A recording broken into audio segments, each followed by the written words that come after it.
아빠한테 꼭 보여주고 싶었어요. 아빠, 나 상 받았어. 어린 소녀가 비석을 끌어안고 흐느낄 때 육선의 국회의원 윤태강과 그 아내 한미정은 번개를 맞은 듯한 충격을 받았습니다. 아이의 눈빛은 10년 전 죽은 아들의 어린 시절과 너무도 닮아 있었어요. 하지만 부부는 이 아이를 본 적도 들은 적도 없었습니다. 자신의 아들을 아빠라고 부르며 울고 있는 이 아이는 누구일까요? 또 왜 지금 이곳에 있는 걸까요?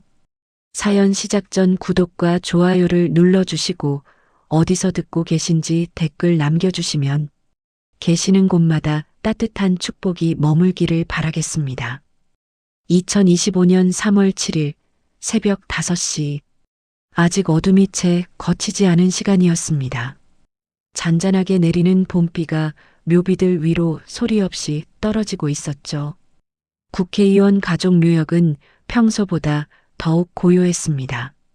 검은 양복을 말끔하게 차려입은 윤태강이 우산도 쓰지 않은 채 비석 앞에 서 있었습니다.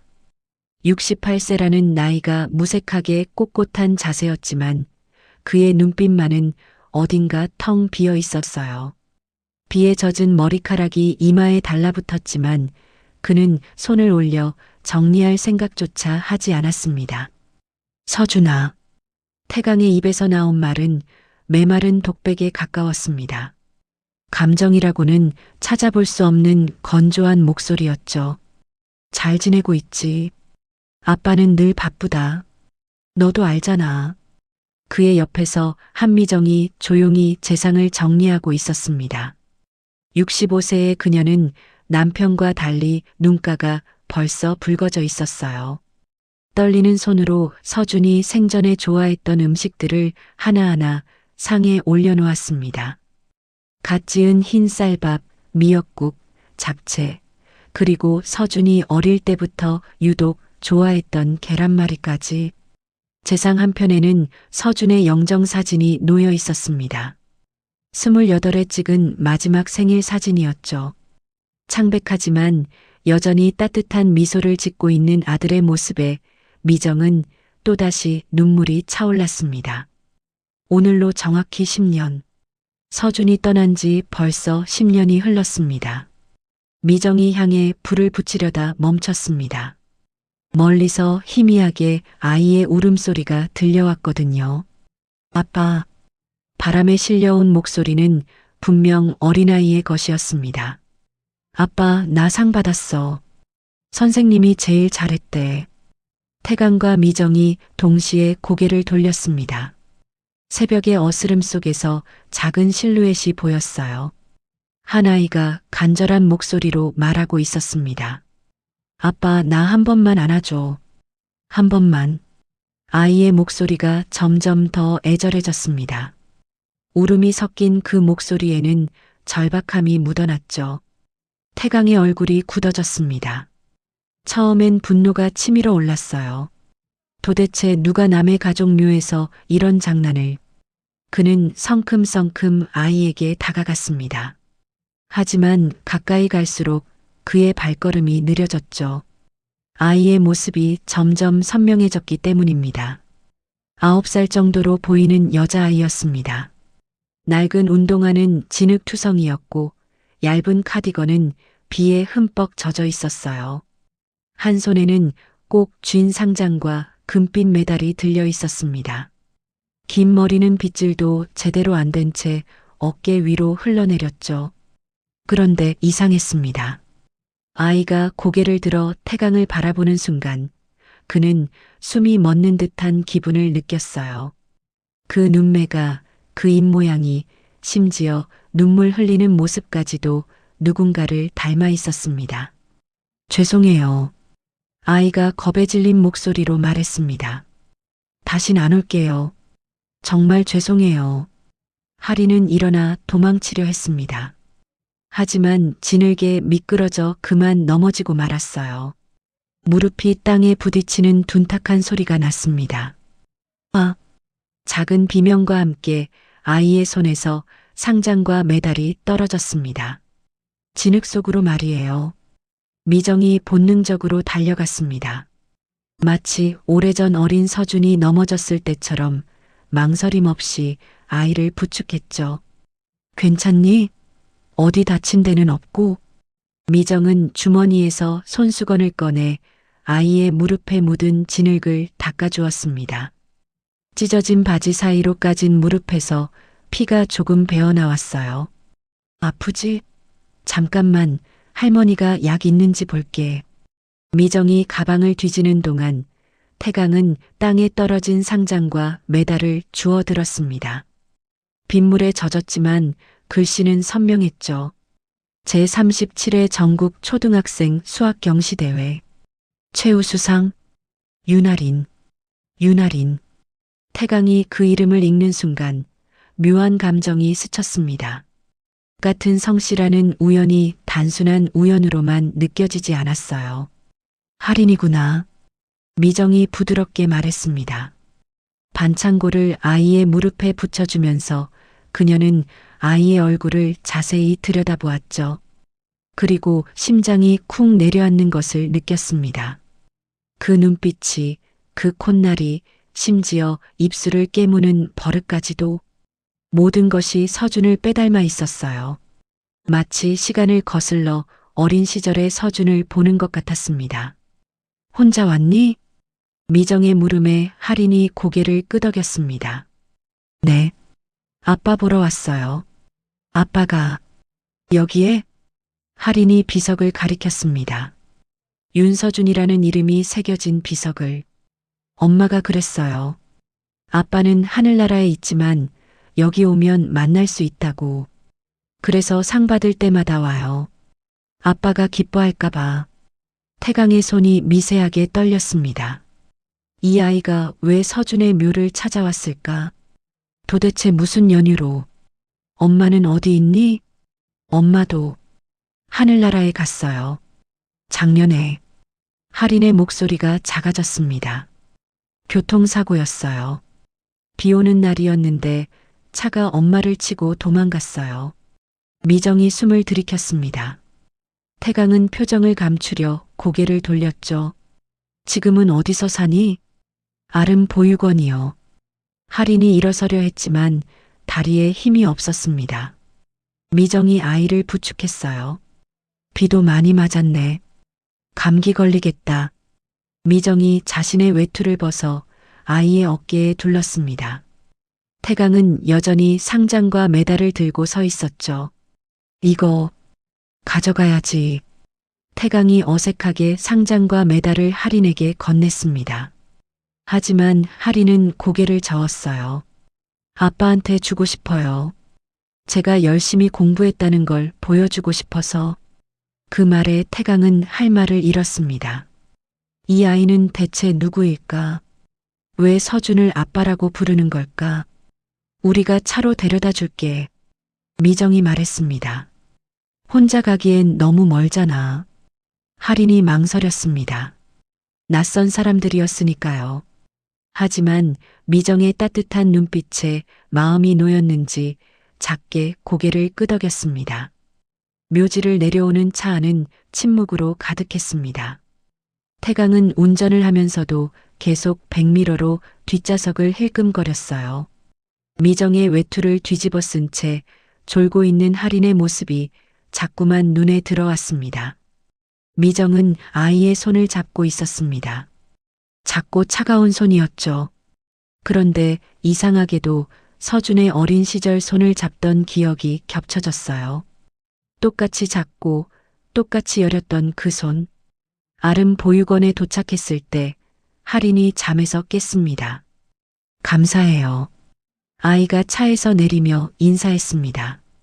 외투를 돌려주려 했지만 미정이 막았어요. 가져가. 춥잖아. 정말요? 그럼 다음에 또 만나면 돌려줘. 할인이 환하게 웃었습니다. 그 미소를 보는 순간 미정은 가슴이 찢어지는 것 같았어요. 서준의 미소와 너무나 닮아 있었거든요. 차가 보육원을 떠나 집으로 향하는 동안 태강은 한마디도 하지 않았습니다. 하지만 그의 주머니 속에는 할인이 두고 간 상장이 들어 있었죠. 그가 몰래 가져온 것이었습니다.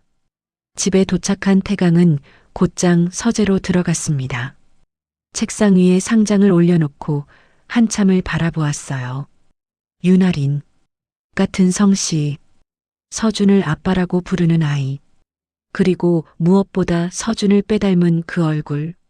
태강은 서랍을 열어 서준의 사진을 꺼냈습니다. 9살 무렵의 서준이 사진이었죠. 사진 속 서준과 오늘 만난 할인의 모습이 겹쳐 보였습니다. 설마, 태강이 중얼거렸습니다. 하지만 그 설마를 끝까지 말하지는 못했어요. 한편 미정은 침실에서 잠을 이루지 못하고 있었습니다. 할인의 눈빛이 자꾸만 떠올랐거든요. 그 애절한 목소리가 귓가에 맴돌았죠. 아빠, 나 한 번만 안아줘. 미정은 눈물을 흘렸습니다. 서준이 살아있었다면 혹시 아이가 있었을지도 모른다는 생각이 들었어요. 그럼 저 아이는 정말로. 새벽빛이 창문을 통해 들어왔습니다.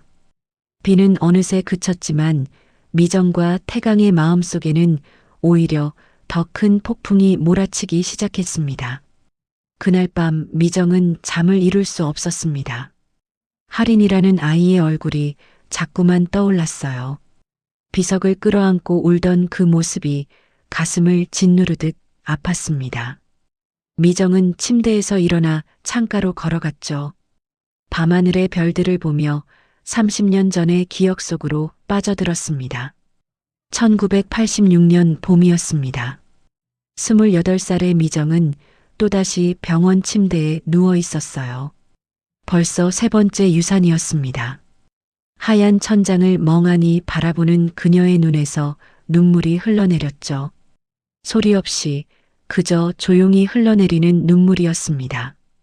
병실 문이 거칠게 열렸습니다. 태강이 들어왔어요.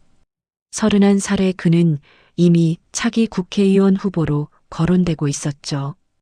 양복이 흐트러진 것 없이 완벽했지만 그의 표정은 차가웠습니다. 또 실패했구나. 태강의 첫마디였습니다. 위로가 아니라 비난에 가까운 톤이었어요. 미안해요. 미정이 힘겹게 대답했습니다. 미안하다고 해결되는 게 아니잖아.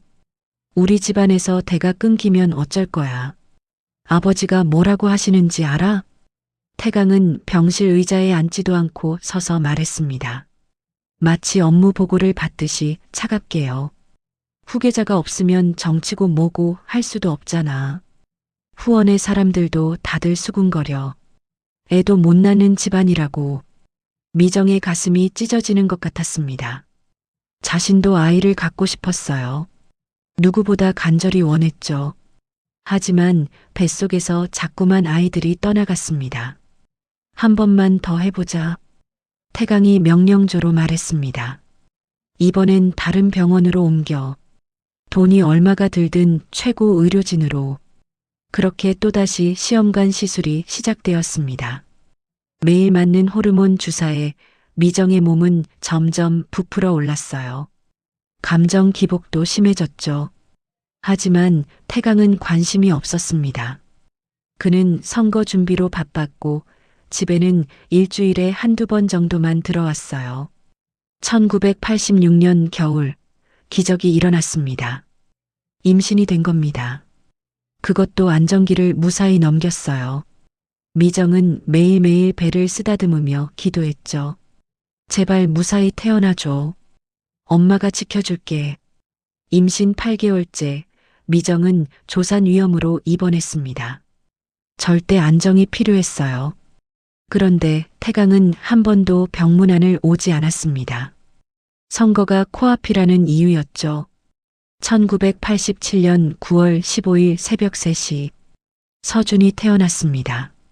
예정일보다 한 달이나 빨랐지만 다행히 건강했어요. 미정은 처음으로 아이를 품에 안는 순간 펑펑 울었습니다. 기쁨의 눈물이었죠. 우리 아기야, 엄마야. 드디어 만났네. 간호사가 미소를 지으며 말했습니다. 아버지께 연락드릴까요? 네, 부탁드려요. 하지만 태강은 오후 6시가 되어서야 병원에 나타났습니다. 선거 유세가 끝난 뒤였죠. 아들이네.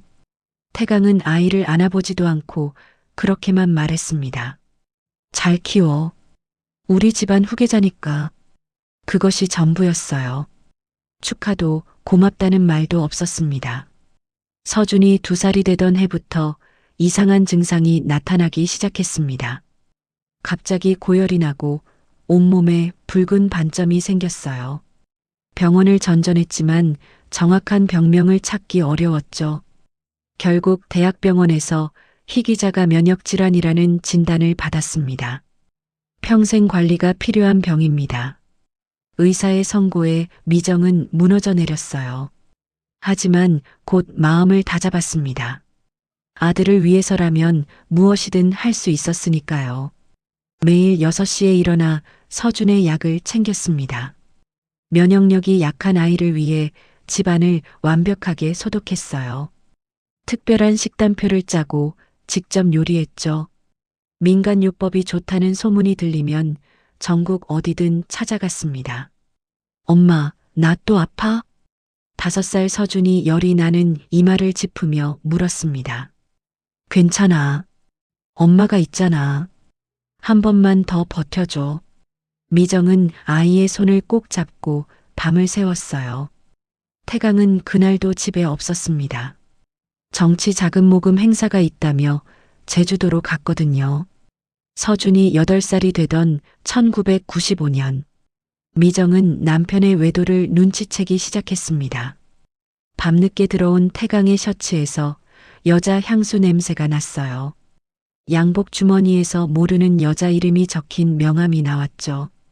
어느 날 새벽 2시 태강이 샤워를 하고 있을 때 그의 휴대폰이 울렸습니다.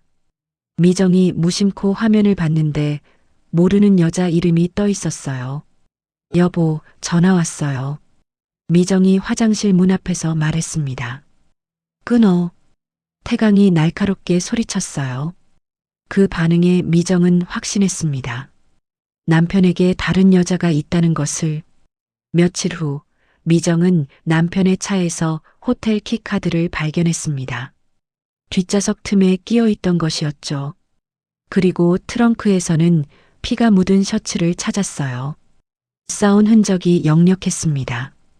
이게 뭐예요? 미정이 셔츠를 들고 물었습니다. 상관없는 일이야. 태강이 차갑게 대답했습니다. 상관없다니요? 당신이 무슨 일에 휘말린 거예요? 조용히 해. 태강이 갑자기 테이블을 내리쳤습니다. 커피잔이 바닥에 떨어져 산산조각이 났어요. 내가 알 필요 없어. 그저 입 다물고 살면 돼. 서준이 치료비는 누가 되는데? 내가 할 수 있어? 미정은 할 말을 잃었습니다. 그의 말이 비수처럼 가슴에 꽂혔어요. 하지만 서준을 생각하면 참을 수밖에 없었죠. 1999년 서준이 12살이 되던 해, 태강의 폭력성은 더욱 심해졌습니다. 선거에서 지거나 정치적 압박을 받으면 그 스트레스를 집에서 풀었어요. 왜 이렇게 집안이 더러워? 태강이 거실에 있던 화분을 집어던졌습니다. 흙이 바닥에 쏟아졌어요. 서준이 약 먹는 시간이라 잠시. 변명하지 마. 태강이 미정의 어깨를 거칠게 밀었습니다. 그녀는 벽에 부딪혀 쓰러졌어요. 팔꿈치에서 피가 났지만 태강은 돌아보지도 않고 서재로 들어갔습니다. 미정은 바닥에 앉은 채로 조용히 울었습니다.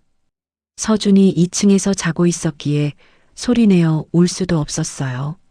그날 밤 미정은 일기장을 꺼냈습니다. 떨리는 손으로 썼죠. 서준아, 엄마가 너를 지키기 위해 참고 있단다. 언젠가 너도 알게 되겠지. 엄마가 얼마나 너를 사랑하는지. 2004년이 되었습니다. 서준은 17살이 되었지만 병세는 나아지지 않았어요. 오히려 더 자주 입원하게 되었죠. 대학 진학도 포기해야 했습니다. 미안해, 엄마. 병실 침대에 누운 서준이 말했습니다. 나 때문에 엄마가 고생이야. 무슨 소리야? 엄마는 내가 있어서 행복해. 미정이 아들의 창백한 빼를 쓰다듬었습니다. 아빠는 오늘도 안 오시네. 서준의 말에 미정은 억지로 미소를 지었어요. 바쁘신가 봐. 중요한 법안 심사가 있대. 하지만 미정은 알고 있었습니다. 태강이 지금 다른 여자와 함께 있다는 것을, 그 여자에게는 아들이 하나 있다는 것까지도요. 우연히 들은 전화 통화에서 알게 된 사실이었죠. 18, 19, 20. 서준의 나이는 늘어갔지만 건강은 나아지지 않았습니다. 미정은 매일 병원과 집을 오가며 아들을 돌봤어요. 태강은 점점 더 집과 멀어졌고 미정과 서준 모자는 둘만의 세계에서 살아갔습니다. 그러던 어느 날 서준에게 변화가 찾아왔습니다. 병원의 새로운 자원봉사자 강지우를 만난 것이었죠. 어머님, 서준 씨가 요즘 많이 밝아졌어요. 간호사가 미정에게 말했습니다. 그 자원봉사자분이 오시고부터 웃음이 늘었죠. 미정은 병실 창문으로 복도를 내다봤습니다. 지우가 서준의 휠체어를 밀며 산책을 하고 있었어요. 서준의 얼굴에는 오랜만에 진짜 미소가 떠올라 있었습니다. 그 순간 미정은 직감했습니다.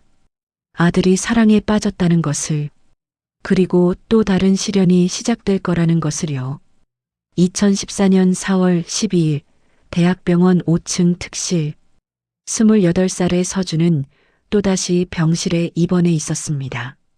창밖으로 보이는 봄날의 풍경이 아무리 화사해도 그에게는 그저 유리 너머의 다른 세상일 뿐이었죠. 대학 졸업은 이미 3년째 미뤄둔 상태였습니다. 책상 위에는 읽다만 책들이 쌓여 있었고 노트북 화면에는 쓰다만 논문이 켜져 있었어요. 서준은 귀에 이어폰을 꽂고 음악을 들으며 천장을 바라보고 있었습니다. 클래식 피아노 선율이 흘러나왔지만 그의 마음은 텅 비어 있었죠. 똑똑. 병실 문을 두드리는 소리가 들렸습니다. 서준은 대답하지 않았어요. 어차피 간호사가 약을 주러 온 것이겠거니 생각했죠. 문이 조용히 열렸습니다. 들어온 사람은 간호사가 아니었어요. 처음 보는 젊은 여자였습니다. 밝은 미소를 띤 얼굴, 단정하게 묶은 머리, 그리고 자원봉사자 조끼를 입고 있었죠. 안녕하세요. 저는 오늘부터 이 병동 담당하게 된 자원봉사자 강지우예요. 지우의 목소리는 맑고 따뜻했습니다. 서준은 이어폰을 빼지도 않고 고개만 살짝 돌렸어요. 물수건 갈아드릴게요. 오늘은 좀 덜 아프셨어요? 지우가 자연스럽게 물었습니다. 마치 오래 알던 사람처럼 편안하게요. 서준은 차갑게 대답했습니다. 상관없어요. 그냥 놔두고 가세요. 하지만 지우는 개의치 않았습니다. 조용히 물수건을 갈아주고 침대 옆 테이블을 정리했어요. 그리고는 미소를 지으며 나갔죠. 내일 또 올게요. 서준은 그녀가 나간 후에도 한참 문을 바라봤습니다. 자원봉사자들을 많이 봐왔지만 저렇게 자연스러운 사람은 처음이었어요. 다음 날도 지우는 왔습니다. 이번에는 작은 화분을 들고 있었어요. 병실이 너무 삭막한 것 같아서요. 이 친구라도 두면 좀 나을까 싶어서. 식물은 관리가 힘들어요. 서준이 퉁명스럽게 말했습니다. 제가 매일 와서 물 줄게요. 걱정 마세요. 지우는 창가에 화분을 놓으며 말했어요. 이 꽃 이름이 뭔지 아세요? 모르겠는데요. 희망이라는 꽃이에요. 아무리 메마른 땅에서도 피어난대요. 서준은 비웃음을 지었습니다. 희망이요? 저한테는 사치예요. 왜요? 지우가 진심 어린 눈빛으로 물었습니다. 저는 25 이후로 미래 계획을 세워본 적이 없어요. 의사들도 언제까지 살지 모른다고 하거든요. 서준의 목소리에는 체념이 묻어났습니다. 하지만 지우는 동정하는 표정을 짓지 않았어요. 그래도 오늘이 있잖아요. 오늘 살아내면 내일이 생기고 내일을 살면 또 그 다음 날이 와요. 그녀의 말에 서준은 처음으로 지우를 제대로 쳐다봤습니다. 26쯤 되어 보이는 그녀의 눈빛에는 진실이 담겨 있었어요. 일주일이 지났습니다. 지우는 매일 왔고 서준은 조금씩 마음을 열기 시작했죠. 어느 날 비가 내리는 오후였습니다. 비 냄새 좋아하세요? 지우가 창문을 살짝 열며 물었습니다. 네. 병실에 있으면 계절도 잘 모르겠는데 비 냄새를 맡으면 살아있다는 느낌이 들어요. 서준이 처음으로 긴 문장으로 대답했습니다. 저도 비 오는 날을 좋아해요. 세상이 깨끗해지는 것 같아서. 두 사람은 창밖을 보며 한참 동안 비 내리는 소리를 들었습니다. 말은 없었지만 이상하게 편안한 침묵이었어요. 음악 좋아하시는구나. 지우가 서준의 이어폰을 가리키며 말했습니다. 네. 쇼팽을 주로 들어요. 어떤 곡이에요? 서준은 이어폰 한쪽을 빼서 지우에게 건넸습니다. 그녀가 귀에 꽂자 녹턴이 흘러나왔죠. 아름답네요. 슬프면서도 희망적이에요. 이 곡 제목이 뭔지 아세요? 몰라요. 녹턴 20번이에요. 쇼팽이 죽기 전에 작곡한 곡이죠. 죽음을 앞두고도 이렇게 아름다운 곡을 만들었다는 게 신기해요. 지우는 서준을 바라봤습니다. 그의 눈에는 처음으로 감정이 보였어요. 그날 이후 지우는 집에서 쇼팽의 곡들을 찾아 들었습니다. 서준과 대화를 나누기 위해서였죠. 5월이 되었습니다. 어느 날 오후 지우가 다른 환자들과 함께 있는 모습을 서준이 봤습니다. 그녀는 아이들에게 풍선으로 강아지를 만들어주고 있었어요. 아이들이 까르르 웃는 소리가 복도에 울려 퍼졌죠. 서준은 병실 문을 살짝 열고 그 모습을 지켜봤습니다. 지우의 얼굴에는 진짜 행복이 가득했어요. 저 사람은 왜 저렇게 웃을 수 있을까? 서준은 궁금했습니다. 병원이라는 우울한 공간에서도 저렇게 밝을 수 있는 이유가 뭘까? 구경하지만 말고 나오세요. 지우가 서준을 발견하고 손짓했습니다. 저는 괜찮아요. 오늘 병원 옥상 정원이 개방된대요. 같이 가요. 지우의 제안에 서준은 망설였습니다. 하지만 그녀의 눈빛이 너무 맑아서 거절할 수 없었죠. 옥상 정원에는 봄꽃들이 만발해 있었습니다. 서준은 휠체어에 앉아 오랜만에 바깥 공기를 마셨어요. 여기 벤치에 앉아도 될까요? 지우가 물었습니다. 네. 서준이 휠체어에서 일어나 벤치로 옮겨 앉았습니다. 지우가 옆에 앉았어요. 두 사람 사이에는 적당한 거리가 있었지만 마음은 가까워지고 있었죠. 우리가 평범한 연인이면 지금 뭐 하고 있을까요? 서준이 갑자기 물었습니다. 자신도 놀란 질문이었어요. 지우는 당황하지 않고 대답했습니다. 글쎄요. 아마 한강에서 자전거 타고 있거나 영화 보러 갔을 수도 있겠네요. 전 자전거를 못 타요. 그럼 배우면 되죠. 제 상태로는 불가능한 건 없어요. 방법이 다를 뿐이죠. 지우의 긍정적인 태도에 서준은 처음으로 웃음을 지었습니다. 작지만 진심이 담긴 미소였어요. 어느 날 저녁 미정이 병원에 왔습니다. 병실 문을 열자 지우가 서준의 침대 옆에서 책을 읽어주고 있었어요. 두 사람은 너무 집중한 나머지 미정이 들어온 것도 몰랐죠. 어머님, 지우가 먼저 미정을 발견하고 일어섰습니다. 안녕하세요. 저는 자원봉사자 강지우입니다. 지우가 공손히 인사했습니다. 미정은 그녀를 찬찬히 살펴봤어요. 맑은 눈빛, 단정한 모습, 그리고 무엇보다 서준을 바라보는 따뜻한 시선. 이 아이가 서준이의 마음에 들어왔구나. 미정은 직감했습니다. 고맙네요. 우리 서준이를 잘 돌봐주셔서. 아니에요. 제가 오히려 많이 배우고 있어요. 지우가 수줍게 웃었습니다. 그날 밤 서준은 엄마에게 말했습니다. 엄마, 저 요즘 행복해요. 미정의 눈에 눈물이 고였습니다. 아들이 행복하다고 말한 것이 얼마만인지 기억도 나지 않았거든요. 2015년 2월의 어느 날, 태강이 병실을 방문했습니다. 국회 일정 사이에 잠깐 들른 것이었죠. 병실 문을 열자 지우가 서준의 약을 챙겨주고 있었어요. 태강의 눈빛이 차갑게 변했습니다. 그는 지우를 위아래로 훑어봤죠. 평범한 옷차림, 특별할 것 없는 외모. 그의 눈에는 국회의원 아들과 결혼해서 팔자 펴보려는 속물로만 보였습니다. 누구요? 태강이 날카롭게 물었습니다. 자원봉사자 강지우입니다. 지우가 정중히 인사했지만 태강은 받지 않았어요. 서준이 용기를 내어 말했습니다. 아버지, 지우 씨와 결혼하고 싶어요. 병실 안이 순식간에 얼어붙었습니다. 태강의 표정이 돌처럼 굳어졌죠. 뭐라고? 사랑해요. 진심으로. 내 상태로 감당할 수 있겠어? 태강의 목소리에는 경멸이 섞여 있었습니다. 그래도 사랑해요. 살아있는 동안 누군가를 사랑해 본다는 게 제 꿈이었어요. 서준의 목소리는 떨렸지만 단호했습니다. 태강은 아무 말 없이 병실을 나갔습니다.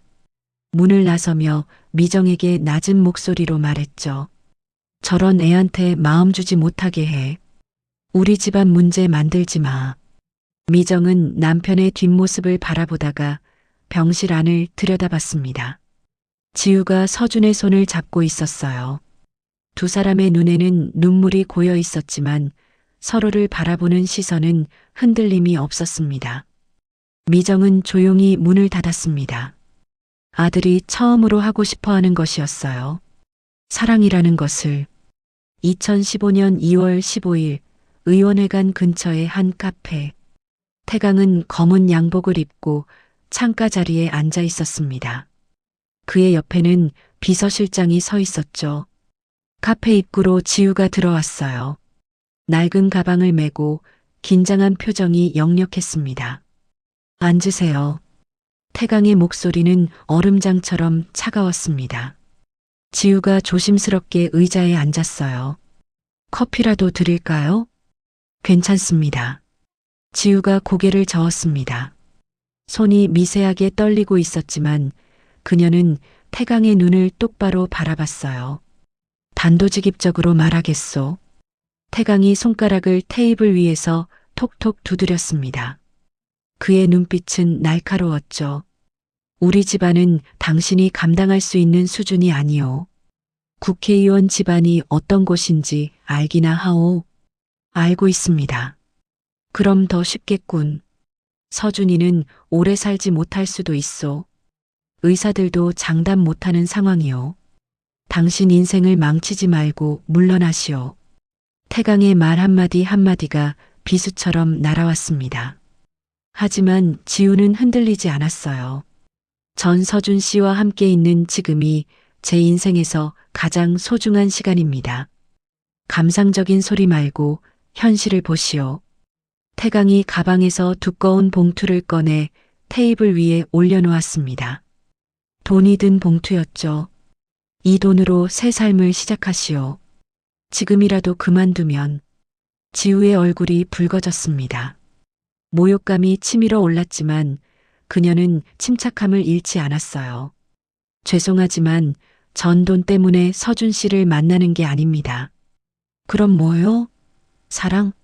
그런 허황된 감정으로 평생을 살 수 있다고 생각하오? 네, 할 수 있습니다. 지우가 단호하게 대답했습니다. 태강이 비웃음을 지었어요. 그리고 일어서며 마지막 경고를 남겼죠. 후회하게 될 거요. 우리 집안과 엮이면 당신 인생은 끝장이요. 태강이 카페를 나간 후 지우는 한참 동안 자리에 앉아 있었습니다. 눈물이 흘러내렸지만 그녀의 결심은 변하지 않았어요. 그날 저녁 미정이 지우를 찾아왔습니다. 병원 1층 로비의 조용한 구석이었어요. 미정의 얼굴에는 복잡한 감정이 섞여 있었죠. 지우 씨, 미정이 먼저 말을 꺼냈습니다. 남편이 무슨 말을 했는지 알아요. 미안해요. 괜찮아요, 어머님. 지우가 작게 미소를 지었습니다. 하지만 이것만은 알아주세요. 미정이 지우의 손을 잡았어요. 따뜻한 온기가 전해졌죠. 우리 서준이 행복하게만 해주세요. 그게 다예요. 제가 바라는 건 그것뿐이에요. 미정의 눈에서 눈물이 흘렀습니다. 평생 아들을 위해 살아온 어머니의 간절함이 묻어났어요. 약속드릴게요. 서준 씨를 끝까지 지킬게요. 지우도 울며 대답했습니다. 2015년 3월 6일, 서준의 상태가 급격히 나빠졌습니다. 새벽 3시 응급벨이 울렸어요. 의료진이 뛰어들어왔고 서준은 곧바로 수술실로 옮겨졌죠. 병원 복도에는 미정과 지우가 앉아 있었습니다. 태강은 뒤늦게 도착했어요. 그의 얼굴에는 짜증이 가득했죠. 중요한 정치 모임을 중단하고 온 것이었거든요. 수술실 앞에 빨간 불빛이 켜진 채로 5시간이 흘렀습니다. 미정은 계속 기도를 하고 있었고 지우는 손을 꼭 잡은 채 눈을 감고 있었어요. 갑자기 수술실 문이 열렸습니다. 보호자분, 의사가 나왔어요. 그의 표정은 어두웠죠. 환자분이 깨어나셨습니다. 하지만 상태가 매우 위중해요. 면회를 원하시면 지금 들어가 보세요. 지우가 먼저 일어났습니다. 미정이 그녀의 어깨를 잡았어요. 먼저 가봐요. 서준이가 제일 보고 싶어 할 사람은 지우 씨니까. 수술실 회복실에서 서준은 산소 마스크를 쓴 채 누워 있었습니다. 창백한 얼굴, 깊게 패인 눈. 하지만 지우를 보자 희미하게 미소를 지었어요. 지우야. 서준의 목소리는 너무 작아서 거의 들리지 않았습니다. 여기 있어요. 제가 옆에 있어요. 지우가 서준의 손을 잡았습니다. 차가운 손이었어요. 혹시라도 내가 못 나와도. 그런 말하지 마요. 지우가 서준의 말을 막았습니다. 들어줘. 혹시라도 내가 못 나와도 너무 오래 울지는 마. 넌 행복해야 해. 서준의 눈에서 눈물이 흘렀습니다. 미안해. 더 오래 함께하고 싶었는데. 괜찮아요. 우리 또 만날 거예요. 다음 생에서라도. 지우도 울고 있었습니다. 하지만 서준을 안심시키려고 억지로 웃어 보였어요. 2015년 3월 7일 오전 8시 의사가 중환자실에서 나왔습니다. 고개를 숙인 채였죠. 죄송합니다. 그 한마디에 미정이 무너져 내렸습니다. 바닥에 주저앉아 통곡했어요. 지우는 벽에 기댄 채 소리 없이 울었고 태강은 의자에 앉아 눈도 감지 못했습니다. 그래. 어차피 언젠간 올 일이었어. 태강이 중얼거렸습니다. 감정이 없는 목소리였어요. 장례식은 조용히 치러졌습니다. 영정사진 속 서준은 여전히 온화한 미소를 짓고 있었어요. 조문객들이 줄지어 왔지만 태강은 무표정한 얼굴로 인사만 받았습니다. 국회의원답게 완벽한 연기를 하고 있었죠. 지우는 영정 앞에 무릎을 꿇고 한참을 울었습니다. 검은 상복이 눈물로 젖었어요. 미정이 그녀를 일으켜 세우려 했지만 지우는 일어나지 못했죠. 장례식이 끝난 후 태강이 미정에게 선언했습니다. 그 여자랑은 더 이상 아무 관계도 없는 거야. 우리 집안 이름에 더는 얽히게 하지 마. 여보, 이미 끝난 일이야. 서준이도 없는데 뭘 더 바라. 태강의 말은 칼날처럼 날카로웠습니다. 일주일 후 지우는 서준의 유품을 정리하고 있었습니다. 작은 상자 안에는 두 사람이 함께 찍은 사진들이 있었어요. 병원 옥상에서 휠체어를 타고 산책하며 책을 함께 읽으며 찍은 사진들. 모든 사진 속에서 서준은 행복해 보였습니다. 상자 바닥에는 편지 한 통이 있었어요. 서준의 글씨였죠. 지우에게 내가 있어서 버텼어. 내가 있어서 마지막까지 행복했어. 다음 생에는 건강한 몸으로 태어나서 너와 평범한 연인이 되고 싶어. 사랑해. 영원히. 지우는 편지를 가슴에 안고 울었습니다. 그때 배에서 이상한 느낌이 들었어요. 메스꺼움과 함께 어지러움이 밀려왔죠. 다음 날 지우는 병원을 찾았습니다. 산부인과 진료실에서 의사가 말했어요. 축하합니다. 임신 8주째예요. 지우는 충격에 말을 잃었습니다. 서준의 아이가 뱃속에 있었던 것이었어요. 집으로 돌아온 지우는 한참을 고민했습니다. 혼자서 아이를 키울 수 있을까? 서준도 없는데 이 아이에게 무엇을 해줄 수 있을까? 하지만 배를 쓰다듬는 순간 결심이 섰습니다. 너는 아빠가 남기고 간 마지막 선물이구나. 지우는 작게 속삭였어요. 엄마가 지켜줄게. 아빠처럼 착한 아이로 키울게. 2015년 10월 15일. 지우는 작은 산부인과에서 딸을 낳았습니다.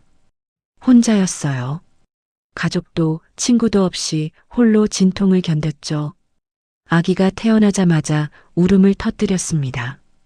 그 울음소리를 듣는 순간 지우는 눈물이 났어요. 하리나. 지우가 아기를 품에 안으며 이름을 불렀습니다. 유나린. 아빠 성을 따서 유나린이야. 아기는 서준을 빼닮았습니다. 눈매도 코도 입모양까지도 마치 서준이 다시 태어난 것 같았어요. 지우는 딸을 안고 창밖을 바라봤습니다. 봄비가 내리고 있었죠. 서준 씨, 우리 딸이에요. 당신을 꼭 닮은 예쁜 딸. 지우는 마음속으로 서준에게 말했습니다. 이제 시작이었어요. 혼자서 아이를 키워야 하는 긴 여정의 시작. 2016년 여름, 서울의 한 작은 원룸. 창문도 제대로 열리지 않는 반지하 방에서 지우는 생후 7개월 된 하린을 안고 있었습니다. 에어컨은 고장 난 지 오래였고 선풍기 하나로 더위를 견디고 있었죠. 하린이 땀으로 범벅이 되어 칭얼거렸습니다. 미안해, 하린아. 조금만 참아. 지우가 젖은 수건으로 아기의 이마를 닦아주었어요. 그녀의 얼굴은 피곤함으로 가득했습니다. 어젯밤에도 편의점 야간 알바를 하고 새벽 4시에 들어왔거든요. 낮에는 병원에서 청소 일을 했습니다. 아기를 업고 화장실을 닦고 복도를 걸레질했어요. 병원 직원들은 안쓰러운 눈빛으로 바라봤지만 지우에게는 선택의 여지가 없었죠. 엄마가 꼭 돈 많이 벌어서 좋은 데서 살게 해줄게. 지우는 하린에게 약속했습니다. 하지만 그 약속이 얼마나 지키기 어려운지 본인이 가장 잘 알고 있었어요. 하린이 2살이 되었을 때였습니다. 엄마 아빠는? 처음으로 하린이 아빠를 찾았어요. 지우의 가슴이 찢어지는 것 같았죠. 아빠는 하늘나라에 있어. 지우가 서랍에서 서준의 사진을 꺼내 보여주었습니다. 아빠도 아파서 병원에 있었대? 응. 아빠는 몸이 아팠지만 세상에서 제일 착한 사람이었어. 하린이 사진 속 서준의 얼굴을 손가락으로 쓰다듬었습니다. 나도 아빠 보고 싶어. 언젠가 만날 수 있을 거야. 꿈에서라도. 그날 밤 지우는 하린을 재우고 나서 펑펑 울었습니다. 서준이 너무 그리웠고 혼자 아이를 키우는 것이 너무 힘들었어요. 2024년이 되었습니다. 하린은 8살이 되었어요. 월세가 또 밀렸습니다. 집주인이 문을 두드렸죠. 이번 달까지만 기다려줄게. 다음 달에도 못 내면 나가야 해. 지우는 고개를 숙이고 사과했습니다. 하린이 엄마 뒤에 숨어서 무서워하고 있었어요. 전기요금 독촉장이 문에 붙었습니다. 가스비도 3개월째 밀렸죠. 지우는 매일 밤 가계부를 보며 한숨을 쉬었어요. 엄마, 배고파? 할인이 말했습니다. 냉장고를 열어보니 계란 2개와 김치만 있었어요. 지우는 계란 프라이를 해서 할인에게 주었습니다. 자신은 김치만 먹었죠. 엄마는 안 먹어? 엄마는 아까 먹었어. 거짓말이었습니다. 이틀째 제대로 먹지 못했지만 할인 앞에서는 웃어야 했어요. 할인이 초등학교에 입학했습니다.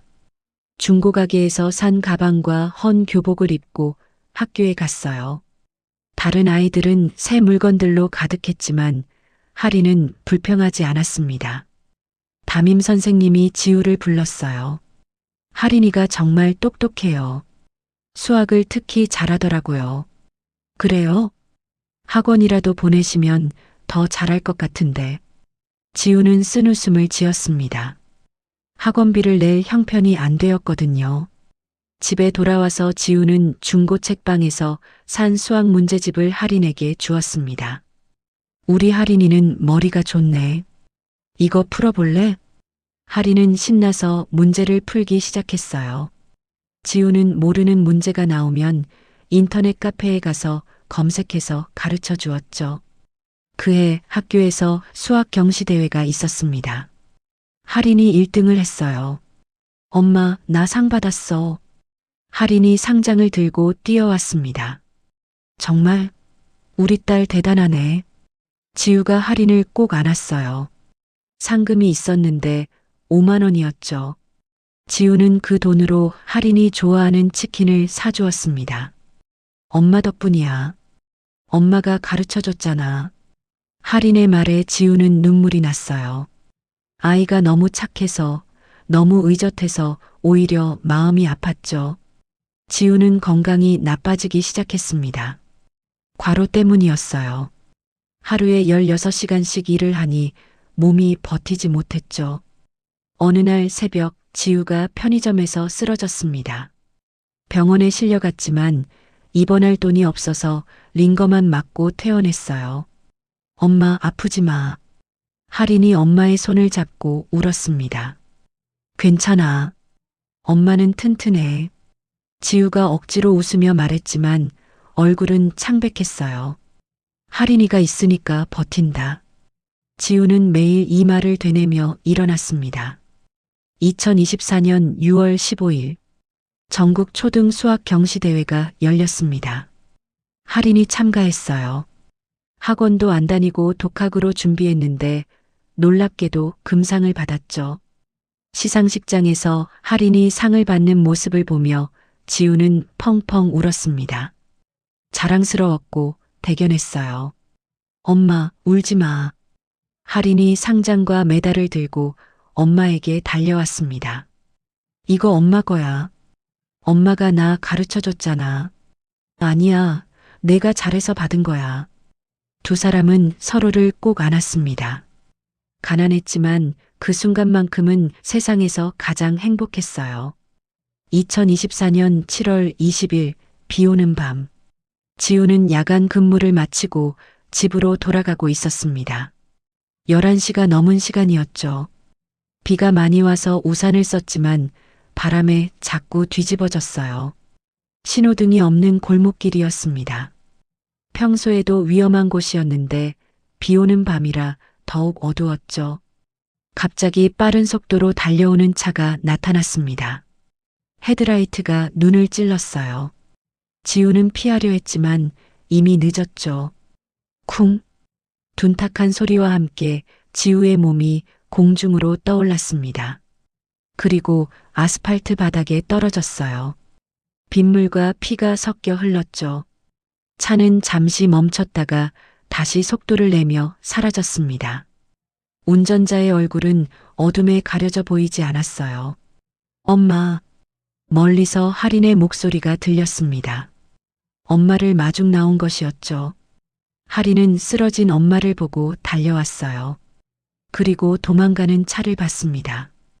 번호판 일부가 가로등 불빛에 비쳤죠.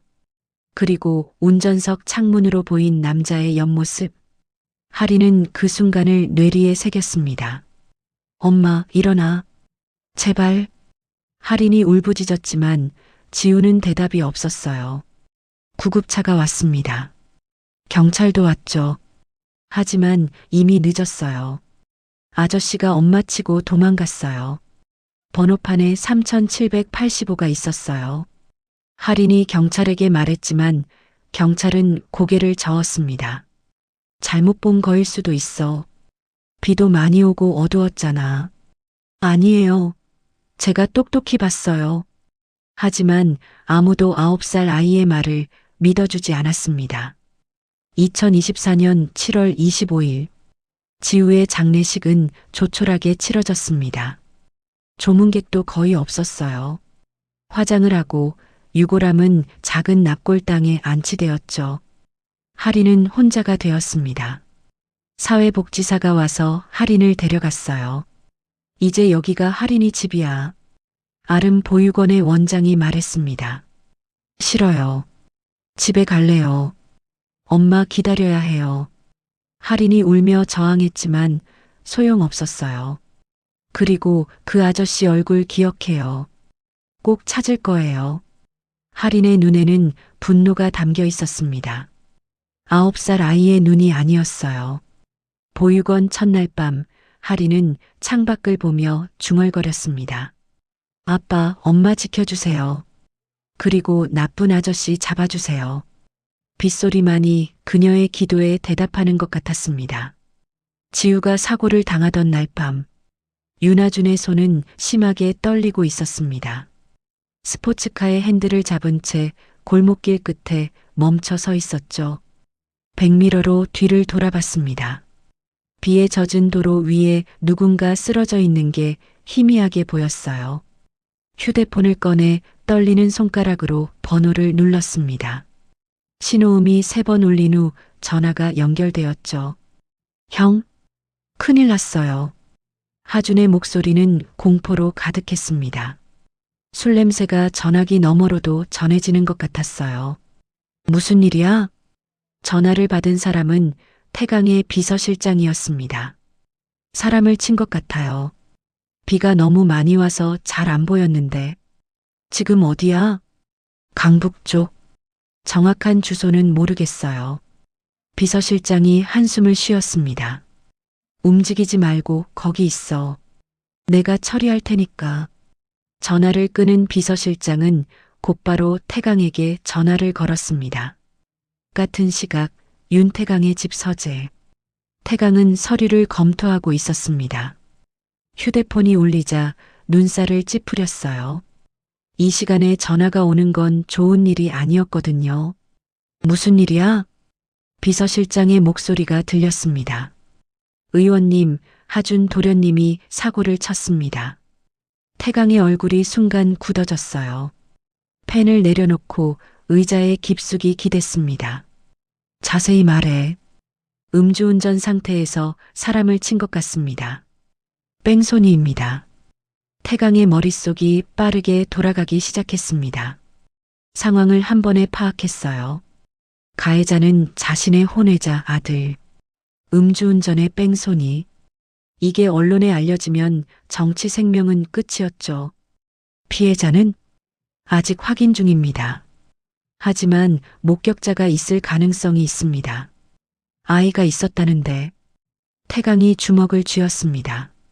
손가락 관절이 하얗게 변했어요. 이게 터지면 나는 끝이다. 태강이 중얼거렸습니다. 그리고 결심을 했죠.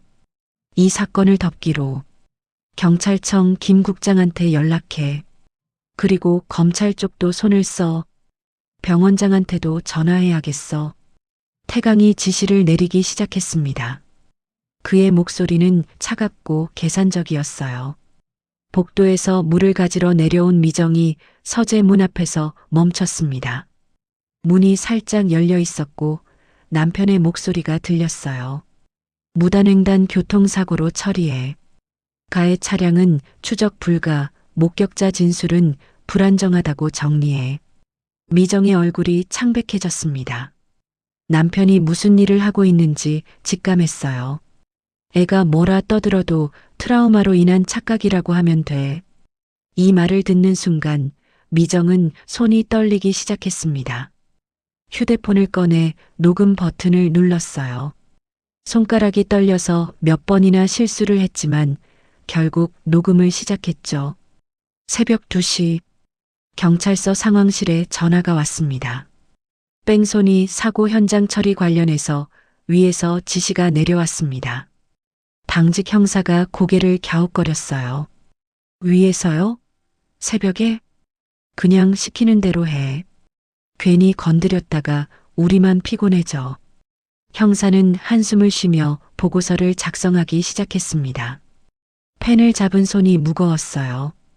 다음 날 아침, 사고 현장에는 이미 모든 흔적이 지워져 있었습니다.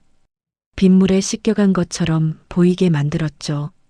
CCTV 영상도 이상하게 그 시간대만 고장이었다고 기록되었어요.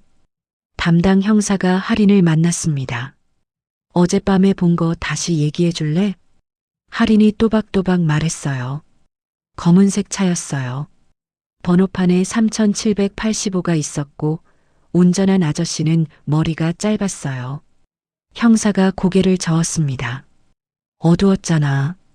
비도 많이 왔고 잘못 본 거일 수도 있어. 아니에요. 제가 똑똑히 봤다니까요. 할인이 울먹였지만 형사는 이미 마음을 정한 상태였어요. 트라우마 때문에 착각한 거야.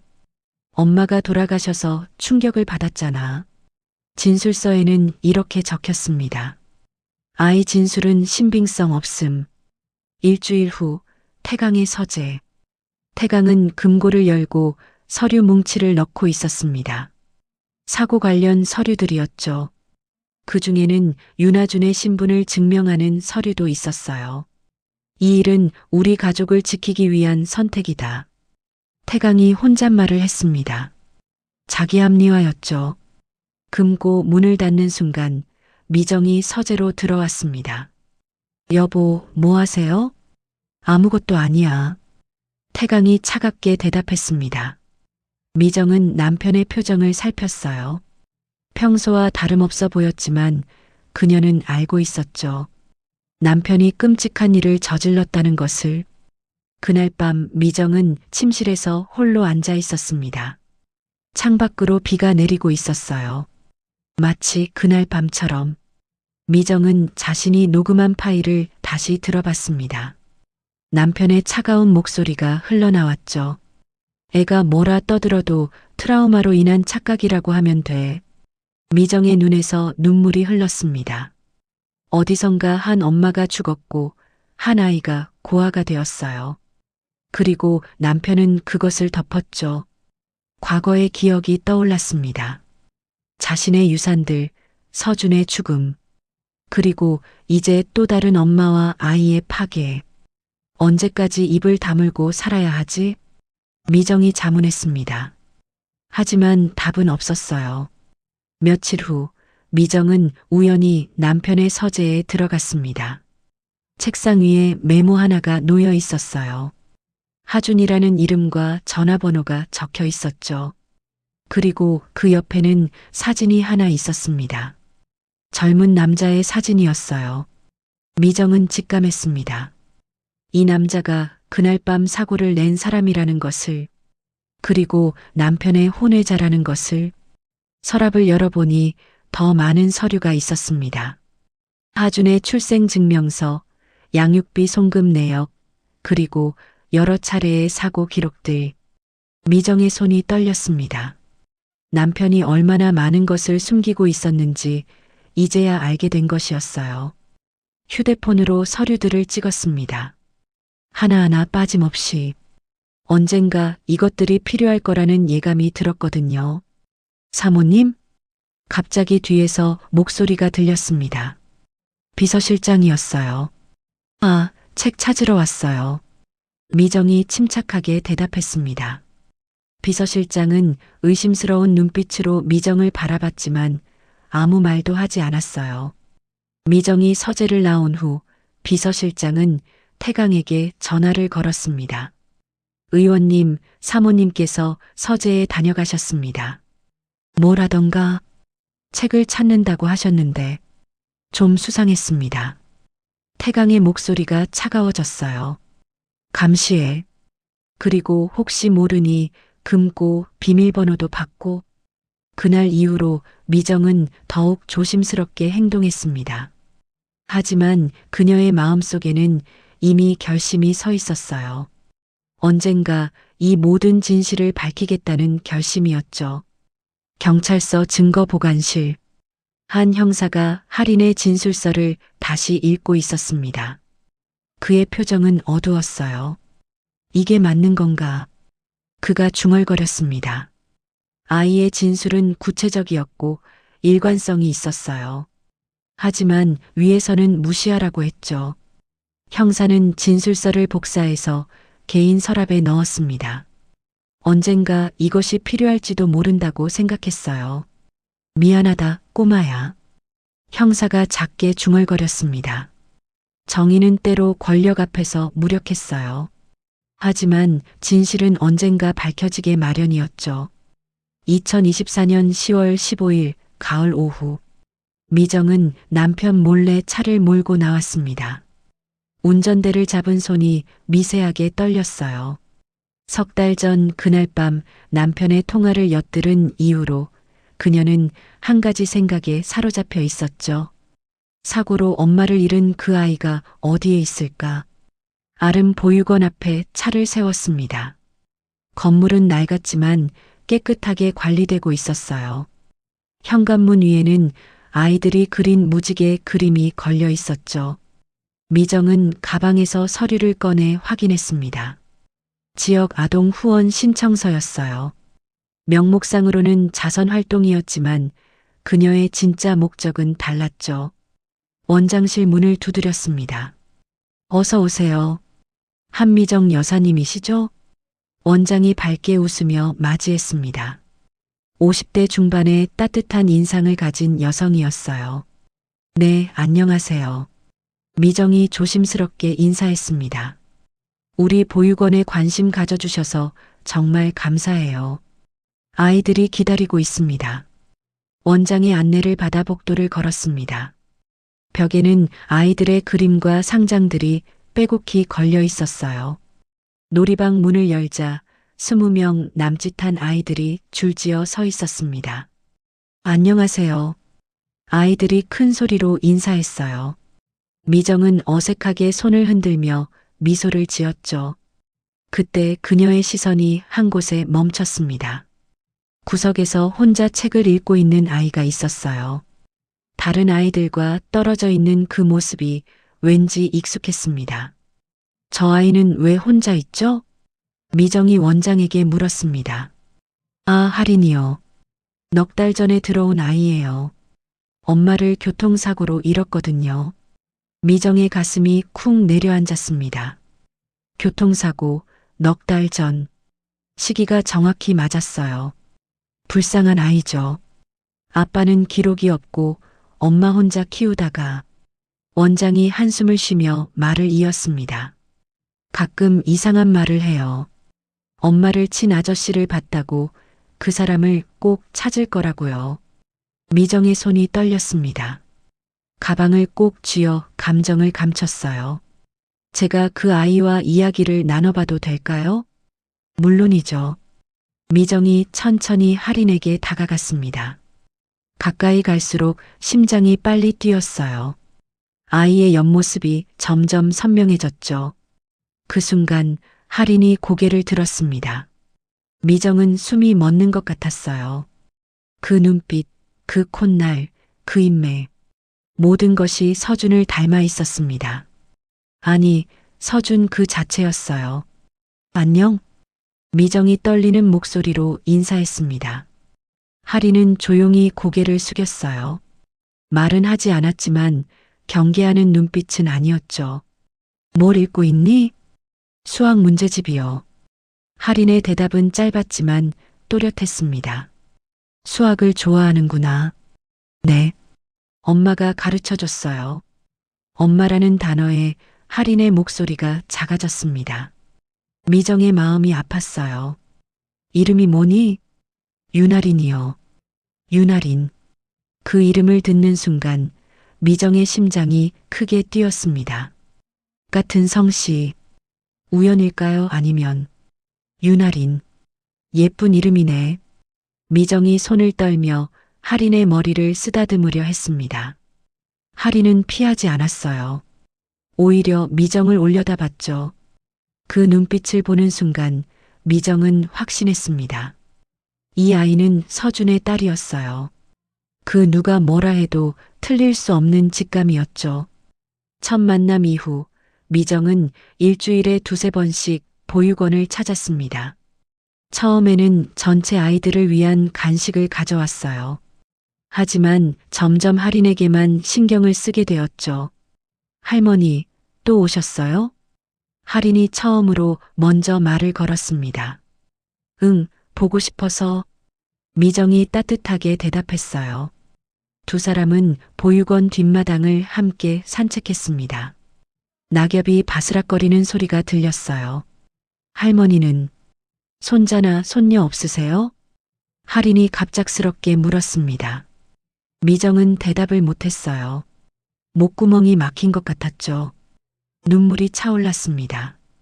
울지 마세요.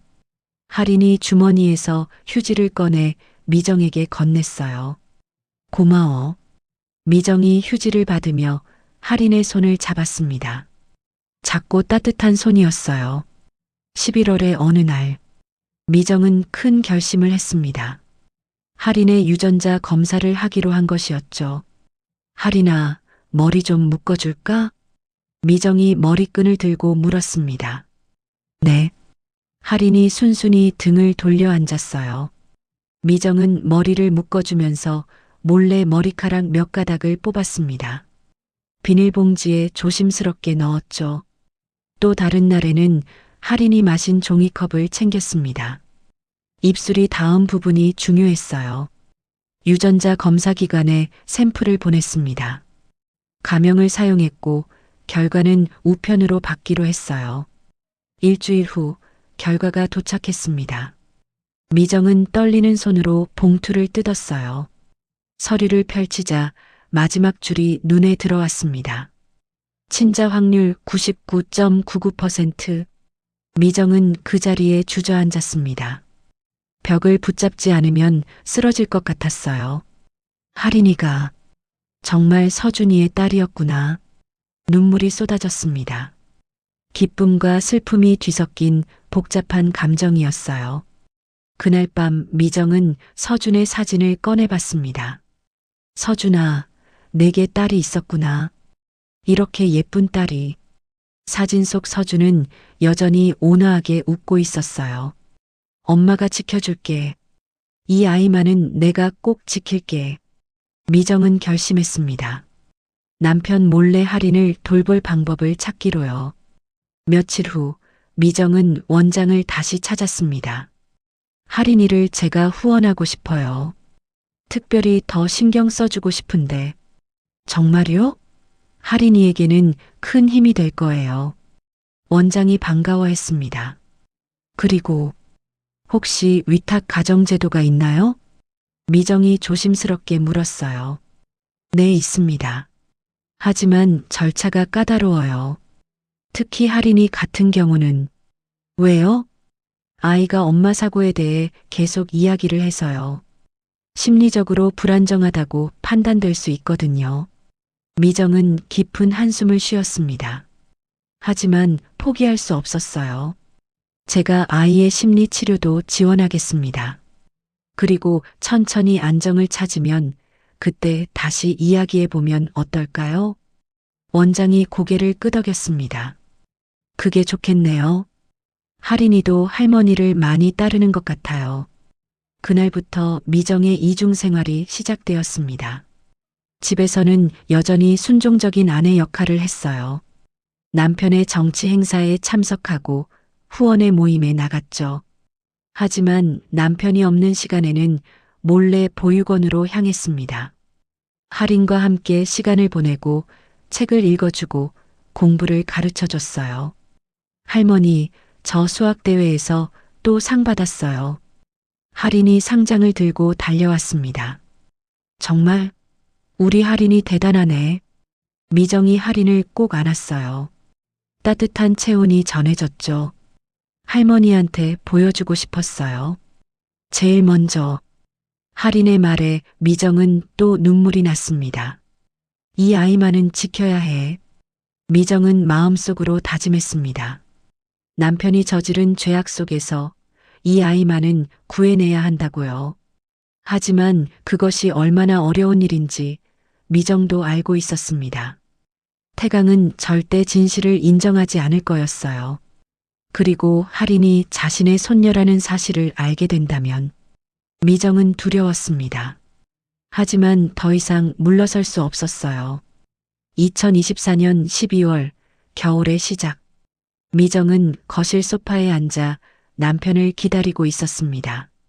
화려한 드레스를 입고 완벽한 화장을 한 채였죠. 오늘은 정치 후원의 송년 파티가 있는 날이었어요. 태강이 넥타이를 매며 계단을 내려왔습니다. 그의 얼굴에는 늘 그렇듯 차가운 표정이 있었죠.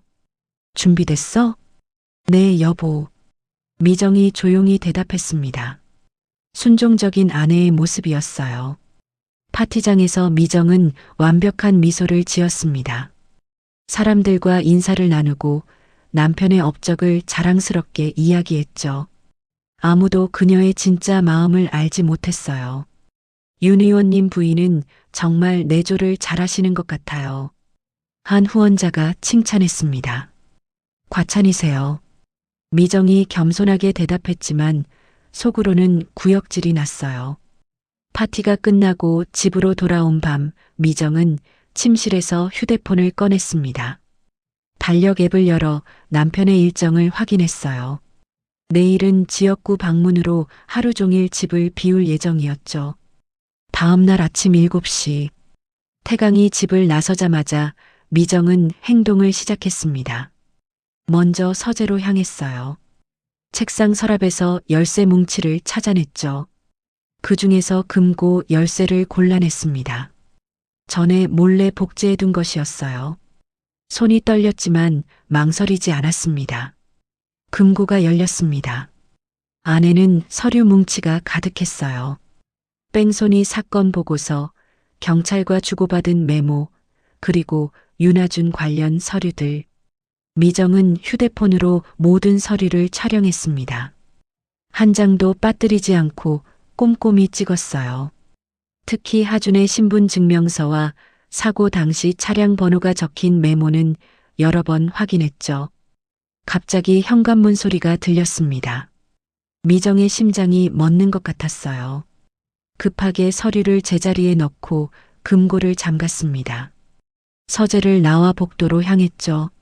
사모님 계세요? 가정부였습니다. 미정은 안도의 한숨을 쉬었어요. 네, 있어요. 장 보러 다녀올게요. 가정부가 나간 후 미정은 다시 서재로 들어갔습니다. 이번에는 남편의 컴퓨터를 켰어요. 비밀번호는 이미 알고 있었죠. 남편의 생일과 당선 연도를 조합한 것이었거든요. 이메일함을 열었습니다. 하준과 주고받은 메일들이 있었어요. 미정은 중요한 내용들을 자신의 이메일로 전달했습니다. 물론 흔적은 지웠죠. 오후 2시 미정은 보육원으로 향했습니다. 할인이 달려와 인사했어요. 할머니, 우리 할인이 오늘은 어땠어? 좋았어요. 수학 시험에서 100점 받았어요. 미정이 할인을 꼭 안았습니다. 이 아이를 지켜야 한다는 생각이 더욱 강해졌어요. 그날 저녁 미정은 일기를 썼습니다. 서준아, 오늘도 엄마는 증거를 모았단다. 언젠가 이 모든 진실을 밝히고 내 딸 할인이를 지킬 거야. 일기장은 침실 서랍 깊숙한 곳에 숨겼습니다. 비밀 공간이었죠. 2025년 1월 새해가 시작되었습니다. 미정은 더 과감한 행동을 했어요. 태강이 지방 출장을 간 날 그녀는 할인을 데리고 나왔습니다. 조카딸이에요. 잠시 돌봐주기로 했어요. 미정이 보육원 원장에게 설명했습니다. 서류상으로는 1일 외출이었죠. 할인과 함께 놀이공원에 갔습니다. 회전목마를 타고 솜사탕을 먹었어요. 할인의 얼굴에는 행복이 가득했죠. 할머니, 정말 재미있어요. 그래. 할머니도 할인이랑 있으면 행복해. 두 사람은 손을 잡고 걸었습니다. 지나가는 사람들이 보기에는 평범한 할머니와 손녀였어요. 저녁에 할인을 보육원에 데려다 주고 미정은 집으로 돌아왔습니다. 태강이 서재에서 나왔어요. 어디 갔다 왔어? 백화점에 갔다가 친구들 만났어요. 미정이 자연스럽게 거짓말을 했습니다. 이제는 익숙해졌어요. 그래. 태강은 별 관심 없이 대답하고 다시 서재로 들어갔죠. 2월의 어느 날 미정은 태강에게 조심스럽게 말을 꺼냈습니다. 여보, 제가 봉사활동을 좀 늘리고 싶어요. 갑자기? 선거도 얼마 안 남았잖아요. 이미지에 도움이 될 것 같아서. 태강이 잠시 생각하더니 고개를 끄덕였어요. 좋아. 언론에 노출되면 도움이 되겠지. 고아원 아이 한 명을 후원하려고 해요. 위탁 형태로. 지금 고아원 아이 같은 소리가 나올 때야? 선거가 코앞인데. 태강이 짜증을 냈습니다. 하지만 미정은 준비한 대답을 했어요. 보좌관이 말하기를 고아 후원 이미지가 필요하다고 했잖아요. 젊은 유권자들에게 어필할 수 있대요. 태강이 다시 생각에 잠겼습니다. 정치적 계산을 하는 것이었죠. 알았어. 하지만 조용히 처리해. 쓸데없는 소문 나면 안 돼. 미정은 속으로 미소를 지었습니다. 첫 단계는 성공이었어요. 2025년 2월 20일 할인이 윤태강의 집으로 왔습니다. 커다란 대문 앞에서 할인은 멈춰 섰어요. 너무 큰 집이라 무서웠던 것이었죠. 괜찮아. 할머니가 있잖아. 미정이 할인의 손을 잡았습니다. 집 안으로 들어선 할인은 신기한 듯 주위를 둘러봤어요. 그러다 거실벽에 걸린 사진을 봤습니다. 서준의 사진이었죠. 할인이 사진 앞에서 멈췄습니다. 왠지 낯이 익은 얼굴이었어요. 저 아저씨는 누구예요? 우리 아들이었어. 지금은 하늘나라에 있지. 미정이 조용히 대답했습니다. 그때 태강이 서재에서 나왔어요. 할인과 첫 대면이었죠. 태강은 무표정한 얼굴로 할인을 바라봤습니다. 그리고 형식적으로 머리를 쓰다듬으려 했어요. 할인은 본능적으로 한 발 뒤로 물러섰습니다. 왠지 무서운 느낌이 들었거든요. 인사해야지. 미정이 말했지만 할인은 고개만 살짝 숙였어요. 예의가 없네. 태강이 차갑게 말하고 다시 서재로 들어갔습니다. 그날 밤 미정은 할인과 함께 방에 있었습니다. 우리 집에서 살래? 미정이 물었어요. 할머니랑 같이요? 그럼. 할인이 잠시 생각하더니 대답했습니다. 여기. 엄마가 좋아할 것 같아요. 그 말에 미정의 눈에 눈물이 고였어요. 그래, 엄마도 분명 좋아할 거야. 미정은 할인을 꼭 안았습니다. 언젠가 이 아이 앞에서라도 진실을 바로잡아야겠어. 미정은 결심했습니다. 더 이상 침묵하지 않겠다고. 이제는 행동할 때라고. 며칠 후 미정은 비밀리에 한 사람을 만났습니다. 작은 카페의 구석자리였어요. 상대는 검찰청 내부 고발 담당자였죠. 이 자료들을 보세요. 미정이 USB를 건넸습니다. 그 안에는 지금까지 모은 모든 증거가 들어 있었어요. 확인해 보겠습니다. 하지만 시간이 걸릴 겁니다. 기다릴게요. 하지만 반드시 처리해 주세요. 미정의 눈빛은 단호했습니다. 집으로 돌아오는 길 미정은 하늘을 올려다봤어요. 서준아, 엄마가 드디어 시작했어. 너와 내 딸을 위한 정의를 찾기 위해. 2025년 3월 2일 토요일 밤 11시 강남의 한 클럽에서 윤아준이 비틀거리며 나왔습니다.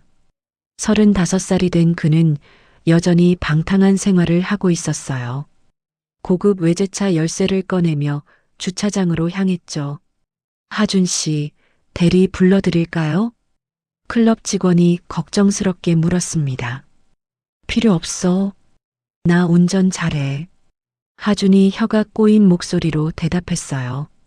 술 냄새가 진동했죠. 시동을 걸고 도로로 나선 하준은 엑셀을 깊이 밟았습니다. 속도계가 순식간에 100km를 넘어섰어요. 빨간 신호등이 보였지만 그는 멈추지 않았죠. 그 순간이었습니다. 횡단보도를 건너던 배달 오토바이가 나타났어요. 하준은 반사적으로 핸들을 꺾었지만 이미 늦었습니다. 쿵! 충돌음과 함께 오토바이 운전자가 공중으로 튕겨나갔습니다. 헬멧이 깨지는 소리가 들렸어요. 하준은 잠시 멈췄다가 다시 엑셀을 밟았습니다. 백미러로 쓰러진 사람이 보였지만 그는 도망쳤어요. 작년 여름 그날 밤처럼 현장에 있던 시민들이 휴대폰을 꺼냈습니다. 경찰이죠? 뺑소니 사고예요. 차 번호 찍었어요.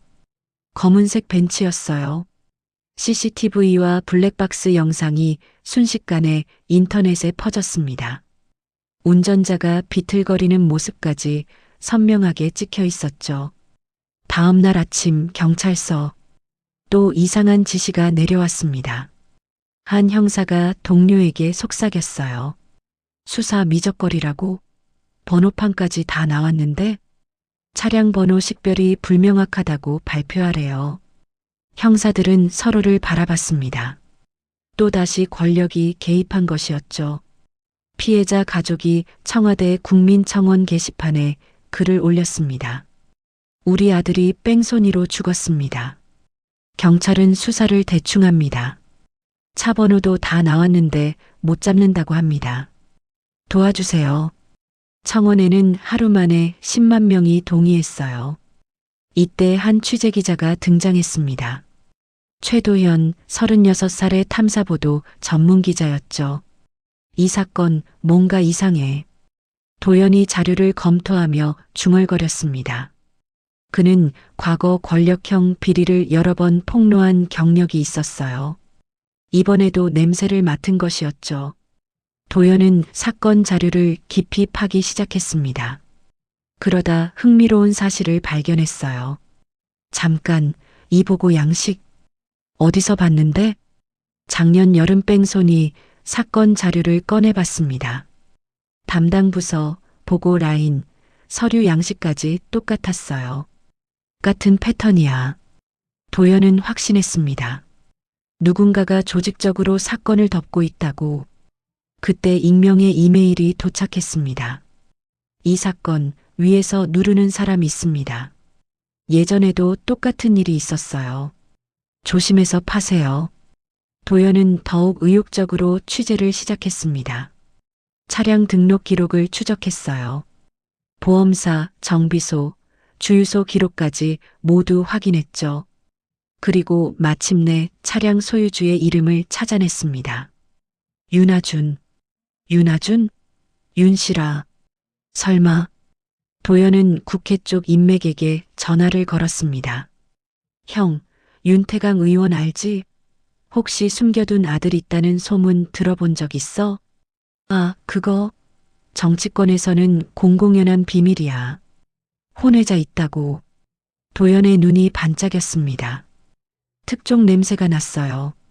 더 깊이 파고들었습니다. 윤하준의 과거를 조사했죠. 그리고 충격적인 사실을 발견했어요. 이 사람 전과가 여러 번 있네. 폭행, 마약. 그런데 다 무혐의나 벌금형?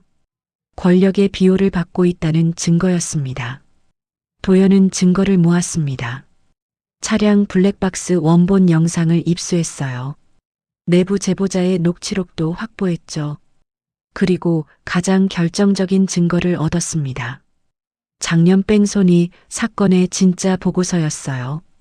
누군가가 익명으로 보내준 것이었죠. 미정이었지만 도현은 알 수 없었습니다. 2025년 3월 5일 저녁 뉴스. 긴급 속보입니다.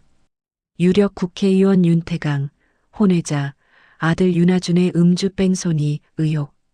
앵커의 목소리가 TV에서 흘러나왔습니다. 화면에는 윤하준의 얼굴이 크게 나타났어요. 그리고 작년과 올해 두 번의 뺑소니 사건이 상세히 보도되었죠.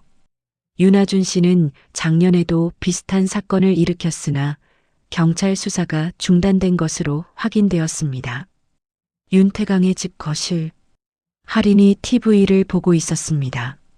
뉴스를 보던 그녀의 얼굴이 갑자기 창백해졌어요. 화면에 나온 윤하준의 얼굴. 그것은 분명 그날 밤 본 얼굴이었습니다. 저 아저씨. 할인의 목소리가 떨렸어요. 저 아저씨가 엄마를 친 사람이에요. 미정이 깜짝 놀라 할인을 바라봤습니다. 아이의 눈에는 분노와 공포가 섞여 있었어요. 할인아, 확실해? 네. 제가 똑똑히 봤어요. 저 눈, 저 얼굴. 잊을 수가 없어요. 할인이 울기 시작했습니다. 1년 가까이 가슴에 묻어둔 기억이 되살아난 것이었어요. 태강이 서재에서 뛰어나왔습니다. 그의 얼굴은 분노로 일그러져 있었어요. 뭐라고? 내가 뭘 안다고? 태강이 할인에게 소리쳤습니다. 저 사람이 우리 엄마를 죽였어요. 할아버지가 아는 사람이잖아요. 할인이 용기를 내어 말했어요. 태강의 얼굴이 순간 굳어졌습니다. 그리고 미정을 날카롭게 쳐다봤죠. 이 애를 당장 방에 가둬. 여보, 지금 당장. 태강의 목소리에는 위협이 담겨 있었습니다. 미정은 할인을 데리고 2층으로 올라갔어요. 할인은 계속 울고 있었죠. 할머니, 저 아저씨가 엄마를 죽인 사람이에요. 맞아요. 알아. 할머니도 알아. 미정이 할인을 꼭 안았습니다. 이제 진실이 밝혀질 거야. 조금만 더 기다려. 그날 밤 태강의 집은 발칵 뒤집혔습니다. 기자들이 몰려왔고 경찰이 찾아왔어요. 태강은 비서실장과 긴급 대책회의를 했죠. 모든 걸 부인해. 하준과는 아무 관계 없다고. 하지만 의원님, 증거가 너무 많습니다. 그럼 하준 혼자 책임지게 해. 나는 몰랐다고 하면 돼. 태강의 목소리는 차가웠습니다. 자신의 정치 생명을 지키기 위해서라면 무엇이든 할 수 있는 사람이었어요. 한편 미정은 침실에서 휴대폰을 들었습니다. 기자 도연에게 문자를 보냈어요. 더 많은 증거가 있습니다. 내일 만나요. 미정은 결심했습니다. 이제는 모든 것을 끝낼 때라고. 창밖으로 경찰차의 사이렌 소리가 들려왔습니다. 정의의 바퀴가 드디어 굴러가기 시작한 것이었어요. 2025년 3월 6일 아침 8시. 미정은 약속 장소로 향했습니다. 인적이 드문 공원 근처의 작은 카페였어요. 마스크와 모자로 얼굴을 가렸지만 손은 여전히 떨리고 있었죠. 기자 도연이 먼저 와서 기다리고 있었습니다. 안녕하세요. 전화 주신 분이시죠? 미정이 고개를 끄덕였습니다. 그리고 가방에서 두꺼운 서류 봉투를 꺼냈어요. 1년 전 사고에 대해 할 말이 있습니다. 미정의 목소리는 낮고 단호했습니다. 도연이 봉투를 열자 그의 눈이 커졌어요. 태강과 경찰 고위층의 통화 녹음 파일, 첫 번째 뺑소니, 사건 조작 서류, 그리고 윤하준 관련 문서들이 가득했죠. 이건 정말 대단한 증거네요. 1년 전에도 지금도 같은 방식으로 덮였습니다. 미정이 떨리는 목소리로 말했어요. 그때 죽은 여성의 딸이 지금 저희 집에 있어요. 제 손녀입니다. 도연은 충격을 받았습니다. 이야기가 생각보다 훨씬 복잡했어요. 두 사건을 연결한 폭로 보도를 준비해 주세요. 더는 죄 없는 사람들이 희생되면 안 됩니다. 미정이 일어서며 마지막으로 말했습니다. 정의가 실현되기를 바랍니다. 그날 저녁 9시 특별 뉴스가 시작되었습니다. 1년 전에도 지금도 윤태강 의원 일가의 조직적 은폐 정황 포착. 앵커의 목소리가 온 나라에 울려 퍼졌어요.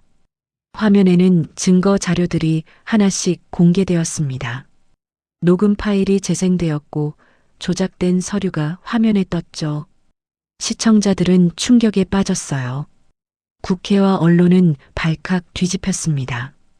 다음 날부터 태강의 사무실 앞에는 시위대가 몰려들었어요. 음주뺑소니 살인 은폐 규탄, 권력형 범죄 처벌하라.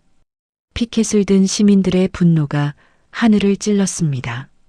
검찰이 본격적인 수사에 착수했습니다. 태강의 집과 사무실이 압수수색을 당했어요. 형사들이 서류 박스를 들고 나가는 모습이 TV에 생중계되었죠. 태강의 측근들이 하나둘 검찰에 소환되었습니다. 경찰 고위 간부, 검찰 관계자, 심지어 병원장까지 모두가 조사를 받았어요.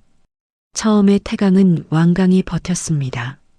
모든 것은 정치적 음모다. 기자회견에서 그는 억울함을 호소했어요. 하지만 증거가 너무 확실했죠. 그러던 어느 날 결정적인 순간이 찾아왔습니다. 법원 복도에서 태강과 할인이 마주쳤어요. 태강은 조사를 받으러 가는 길이었고 할인은 증인으로 출석한 것이었죠.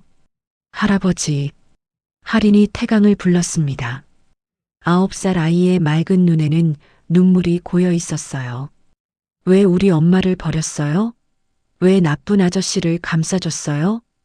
태강은 그 순간 무너졌습니다. 손녀의 눈빛 앞에서 더 이상 변명할 수 없었어요. 무릎이 꺾이는 것 같았죠.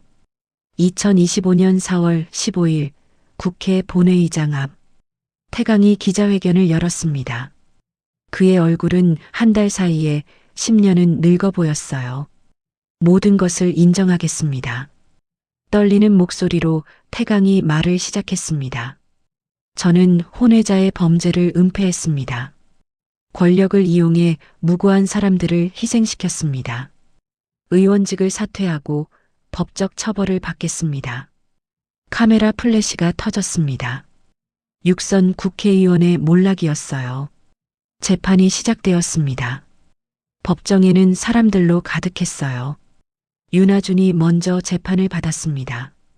피고인 윤하준에게 음주뺑소니, 살인죄 및 마약 관련 혐의로 징역 30년을 선고합니다. 재판장의 선고에 방청석에서 한숨소리가 들렸어요.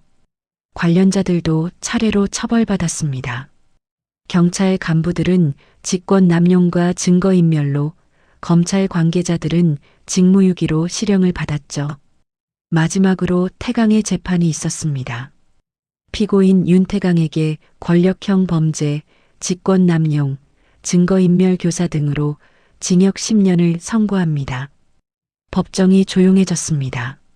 한때 권력의 정점에 있던 사람의 추락이었어요.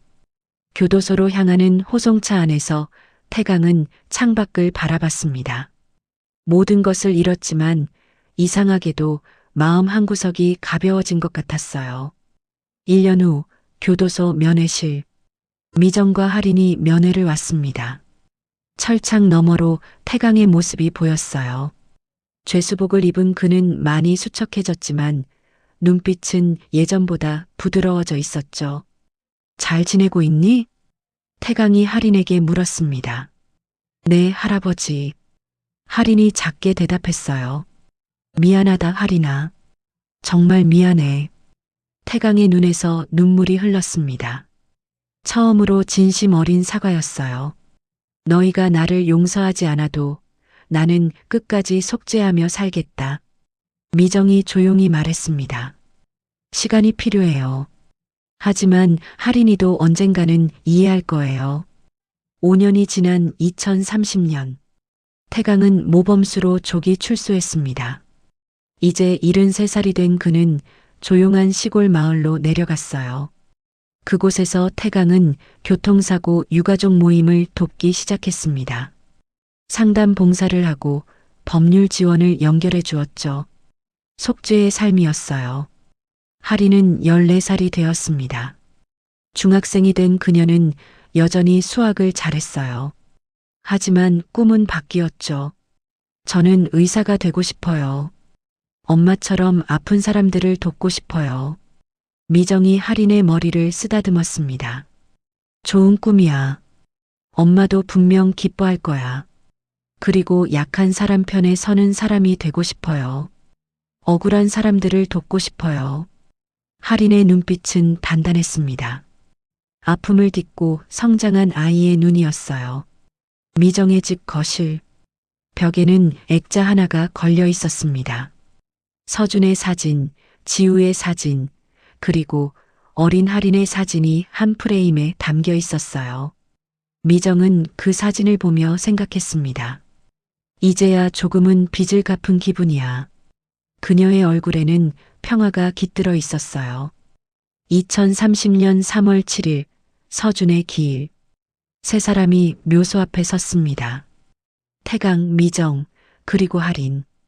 비는 내리지 않았어요. 맑은 봄 하늘이 펼쳐져 있었죠. 아빠, 하린이 비석을 쓰다듬으며 말했습니다. 이제는 우리 셋이 같이 올게요. 할아버지도 많이 변했어요. 아빠가 하늘에서 지켜봐 주세요. 바람이 불었습니다. 마치 서준이 대답하는 것 같았어요. 태강이 무릎을 꿇고 비석 앞에 앉았습니다. 서준아, 아빠가 많이 늦었구나. 미안하다. 처음으로 아버지가 아들 앞에서 진짜 눈물을 흘렸어요. 하늘이 점점 더 맑아졌습니다. 구름이 걷히고 따뜻한 햇살이 내려왔어요. 세 사람은 손을 잡고 한참을 그렇게 서 있었습니다. 정희는 늦게 왔지만 결국 왔습니다. 그리고 깨어진 가족은 새로운 모습으로 다시 시작했어요. 이것이 진짜 끝이자 새로운 시작이었습니다. 오늘의 사연이 당신의 마음에 작은 따스함을 전해드렸다면 앞으로도 당신의 하루에 잔잔한 감동을 드리는 이야기로 찾아뵐 수 있게 구독과 좋아요를 눌러주세요. 오늘도 즐겁고 행복한 일만 생기시길 바라며 마치는 인사드리겠습니다.